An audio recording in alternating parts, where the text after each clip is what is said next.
Now hello everyone, welcome to my YouTube channel. So हम नया topic start करने वाले हैं एंड नया टॉपिक है आपका कौन सा, binary frequency shift keying, that is called BFSK, है ना। हम देखेंगे कि बाइनरी शिफ्ट कीइंग क्या है। देखो यहाँ नाम से पता चल रहा है आपका, नहीं, बाइनरी शिफ्ट कीइंग मतलब फ्रीक्वेंसी के टर्म में, है ना। किसके टर्म में? हम फ्रीक्वेंसी के टर्म में। देखिए, जब भी हम फ्रीक्वेंसी की बात करेंगे, it means if two bits are transmitted, that is binary 1 or binary 0, then both having the different frequency. So मान लिया, let the general equation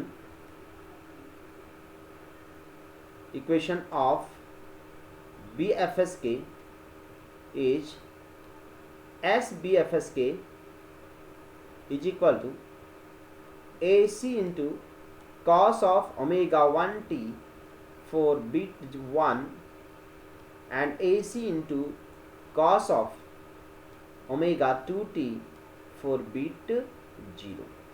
इसका मतलब क्या समझे? अगर बीट 1 ट्रांसमिट कर रहे हैं तो फ्रीक्वेंसी कितना है? ओमेगा 1 है। अगर बीट 0 ट्रांसमिट कर रहे हैं तो फ्रीक्वेंसी कितना है? ओमेगा 2 है ना। चलिए, मान लिया एक फ्रीक्वेंसी F1 है, दूसरा फ्रीक्वेंसी F2 है। अगर F1 फ्रीक्वेंसी है तो T1 टाइम पीरियड कितना है? 1/F1 है। और अगर F2 फ्रीक्वेंसी है तो T2 टाइम पीरियड कितना है? 1/F2 है। So T2 time period is 1/F2 and T1 time period is 1/F1। ठीक है। So this is for bit 1 and this is for bit 0। ये हम मुद्दा देख लिए। This is for binary FSK frequency shift keying की बात कर रहे हैं हम, है ना। So this is for bit 1, this is for bit 0। अब मान लिया मैंने कि F1 जो है बड़ा है F2 से, मान के चलो F1 है बड़ा F2 से, late F1 is greater than F2। तो F1 बड़ा है F2 से, मतलब T1 छोटा है किससे? T2 से। अगर F1 बड़ा है F2 से तो T1 छोटा है किससे? T2 से। मान लिया कि कोई बाइनरी सीक्वेंस है, लेट से this is your binary sequence of the message sequence. ये बाइनरी सीक्वेंस है, मान लिया this is your message sequence. जैसे इसको हम कैरियर फ्रीक्वेंसी से मल्टीप्लाई करेंगे, this is multiply with the carrier frequency, this is multiply with the carrier frequency. So let's say this is your carrier frequency.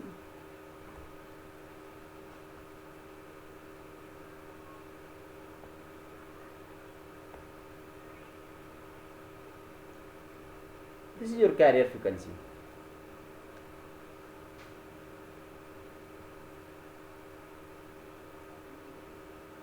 मान लिया ये कैरियर फ्रीक्वेंसी आपकी, है ना। अब इस कैरियर फ्रीक्वेंसी पे मान लो ये बाइनरी 1 है, 0 है, 1 है, 0 है, 1 है, 0 है, 1 है। आउटपुट कैसा दिखेगा? अगर F1 आपका बड़ा है F2 से तो ऑब्वियस है T1 छोटा होगा T2 से। मतलब अगर बाइनरी 1 बीट के लिए बात करें तो टाइम पीरियड कम होगा, बाइनरी 0 के लिए टाइम पीरियड अलग होगा। This is binary 1, this is for binary 0, this is for binary 1, this is for binary 0,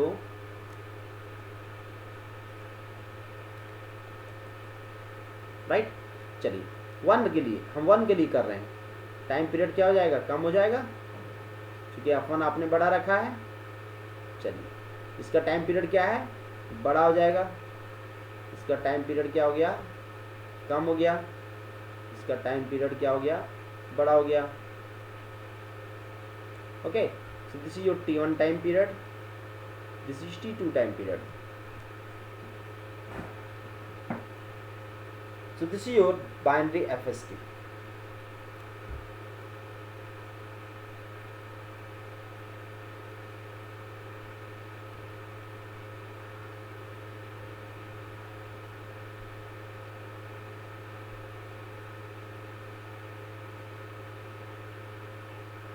okay. चलिए, अब मैंने मान लिया अलग अलग फ्रीक्वेंसी की बात कर रहे थे, ओमेगा 1 ओमेगा 2 अलग अलग फ्रीक्वेंसी की बात कर रहे थे सर, है ना। चलिए मान लिया यहां पर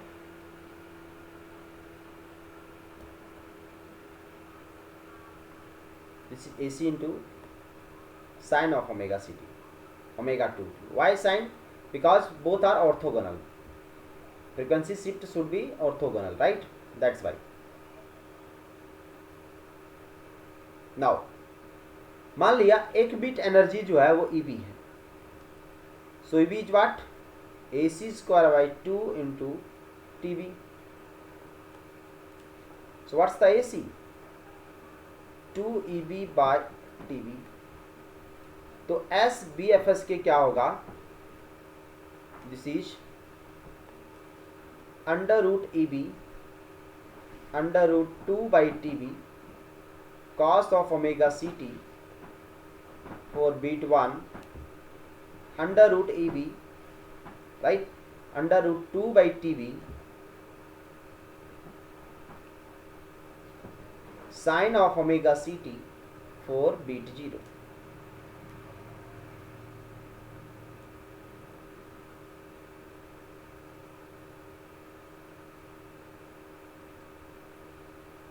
for beat 0. अब ध्यान से देखिए, अगर इसको हम ऑर्थोगोनल फेसिस के फंक्शंस में लिखें तो ये क्या हो जाएगा आपका phi 1t, और ये क्या हो जाएंगे आपके phi 2t. इसका मतलब क्या समझे? If this is your phi 2t, if this is your phi 1t, तो phi 1t and phi 2t के बीच में एक कोऑर्डिनेट क्या बन जाएगा सर? अंडर रूट EB 0, और एक कोऑर्डिनेट बन जाएगा 0 अंडर रूट EB, है कि नहीं? एक साइन तो दूसरा कौन सा? कॉस. दोनों कैसा है? ऑर्थोगोनल है. दोनों कैसा है? ऑर्थोगोनल. इसको बोलेंगे हम decision boundary.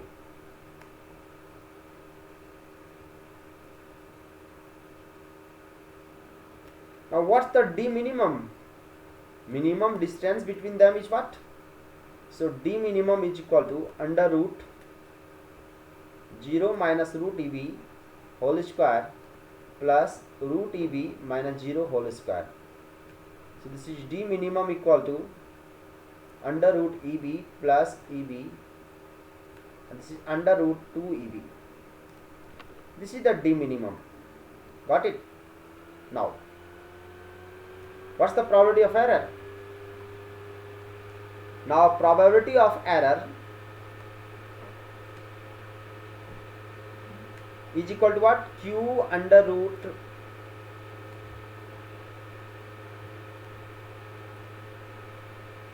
D minimum under root twice of n naught. This is Q under root D minimum is what? Twice of EB upon under root 2 n naught. So this is Q under root EB by n naught. This is the probability of error. Now you can write in the terms of half ERFC. This is half ERFC under root EB by twice of n naught. Okay. So if you put in that equation, that is the probability of error of what? Of error what? ASK is equal to what? Probability of error of BFSK. Okay. And this is equal to half ERFC under root EB by 2 n naught, or you can Q under root EB by n naught. Okay. Yeah, in the case of ASK, this can be right here. This is Q under root EP by n naught. EP by n naught, or you can say EP is twice of EB. है ना? So this is the probability of error. Now, what's the bandwidth?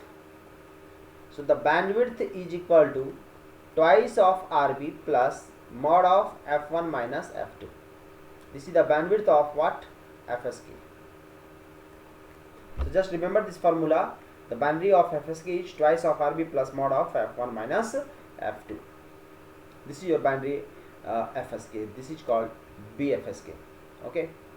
So I have already discussed all topics, that is the BFSK, this is the QPSK, this is the QAM. Okay. Live classes में ये सब हम सारा cover कर चुके हैं sir. ठीक है. तो लाइव क्लासेस में ऑलरेडी मैं कवर कर चुका हूँ. लाइव क्लासेस के अलावा जो बचे थे उसको मैं यूट्यूब में यहाँ डाल दे रहा हूँ. क्या क्या बचे थे? BFSK ओनली बचा था आपका, है ना. बाकी ASK जिनका छूटा था वो यहाँ पर मैंने आपको डाल दिया। ठीक है सर, चलिए अब हम नेक्स्ट हम लोग डिस्कस करेंगे वेरी वेरी इंपॉर्टेंट, और वो है आपका bit error rate. Bit error rate सबसे इंपॉर्टेंट है, most important question from the bit error rate. इसके बहुत सारे हम क्वेश्चंस भी करेंगे। Thank you for the watching.